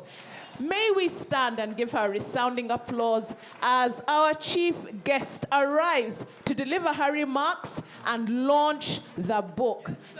Thank you very much. You held this mission steady like a queen. I'm a bit embarrassed because I've not had anyone standing for me. So you'll forgive me for the embarrassment. But thank you very much. And I hope you can hear me. Okay? Good evening. May we kindly increase the volume on the speakers? Good evening, distinguished guests, friends and family. I'm so excited to be here this afternoon or evening, and I'm sure you are also enjoying yourselves. I won't introduce myself because I've already been introduced. Maybe what I can say is I'm a very close friend of Florence and her family, and that friendship stems from our parents. Florence's parents were very close to my parents, and as I've written in the book, I was walking one day, and I had a lady stopping me and asking me who I was, and when I told her who I was, she says, yes, you look familiar. So we hit it off, and then she asked me what I do. I told her what I do, and then we became so close. She invited me to her home that day. I went there, and we chatted, and then we realized that when she knew that I am passionate about real estate, she said, I've got you at the right time. I think God is the one who has brought you. So she says, because I'm looking for property to buy, and since you're in this kind of business, maybe we can work together. I said, okay, maybe we can. So I assisted her. We went and looked for some rentals, and we bought the rentals. She bought the rentals. She had tenants. What I didn't know is that Florence was very impatient. On the 30th of the next month, before the tenants paid, they delayed to pay actually by, I think, 3 hours. She hit the roof, she terminated their tenancy, and then she came huffing and puffing in my office. Business. I looked at Florence. I said, Florence, I think let us remain friends. I don't think we can do business together. She chucked them. She sold the house the next day. I said, I think let's just remain friends. So we remained friends, but we have been very, very close. She has such a lovely family. Whenever I was free, I would go to her home and just sit and look at them, her 3 children and the husband. And I wasn't married then, but sometimes I would give her advice. I say, now you see, you do this and this and this. And then she'd blast me and say, who are you to advise me? What experience do you have? But sometimes I thought she would be a bit rough on Sid. I said, don't talk to him like that. Then she'd say, who are you to tell me? So I have found her so interesting. She's such an interesting lady, but very, very compassionate. Very compassionate, very kind, and very, very loving. Through her, I was able to meet her sisters and brothers, and they are equally very, very good people. So it is, what I read in her book is actually true. Yes, when Florence asked me to be the chief guest this evening, I immediately said yes. This is because some people you don't support out of duty. You support them out of pride. Tonight, I am very proud of you, Florence. We are here for the launch of One Drop at a Time, a memoir of resilience, purpose, and unconventional life. I remember when Florence first mentioned this book, which was almost a year ago, we were together and wondering at the goodness of God. She told me that she had nurtured this idea for a long time and felt that that would be the best time to share her story. Maybe I can also tell you, because of her character, she's so exciting, she has so many stories, she will captivate you. So whenever she came from R&R, we would meet. There is no one time that she came and we never met. And she would tell you so many stories, and I was so captivated. You could almost think I worked in the UN. I knew all the slangs, I knew everybody. I knew all the terms, I knew so many things about UN. So I knew all her stories, all the challenges she was meeting. I remember one time some friends of hers were abducted. So I knew everything that was happening. So when she told me that she wanted to write a book, I said, yes, I think this is a story that you must share. I got to read an early draft, and this is another book which is to be added to the collection of great autobiographies. It is a story of wins, of challenges, perseverance, and the grace of God. It doesn't promise that resilience is simple. It doesn't sell shortcuts to purpose. It says an unconventional life isn't built in leaps. It is built in drops, and drops become oceans. That's what this memoir proves. Florence, in her book, shows us that in a world filled with fragility, lack of purpose, and an obsession to fit in, where your life doesn't fit the script, it's important to learn that it does not have to. This book is the evidence. So this evening, it's my enviable task to first of all congratulate Florence. Yours is not just a memoir. You have kept faith with yourself, and you have given the rest of us a map in doing the same.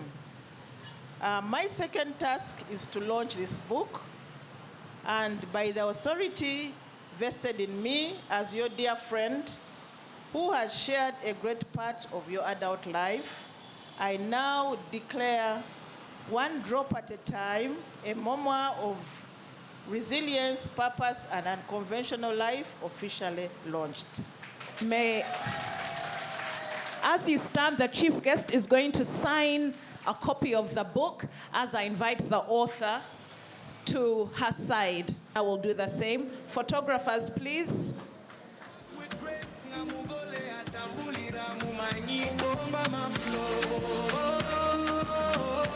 Strength and peace, mama flow.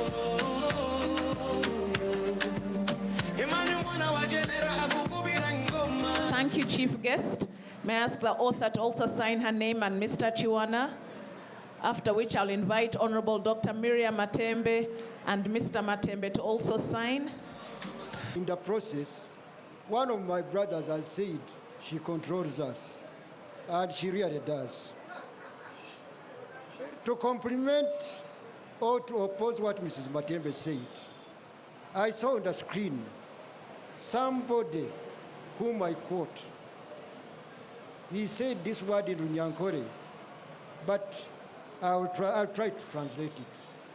He said, Ogunweya Ruzhwenjibwa Kiwana. To translate it gradually, slowly, as well as I can, what he said is that this lady resembled my father 100%. So, thank you, Mrs. Matembe, for that, for complimenting my mother, but I'm quoting somebody, I will not mention his name, who said the same thing. So I don't know, I think it was a combination, but we are grateful for that.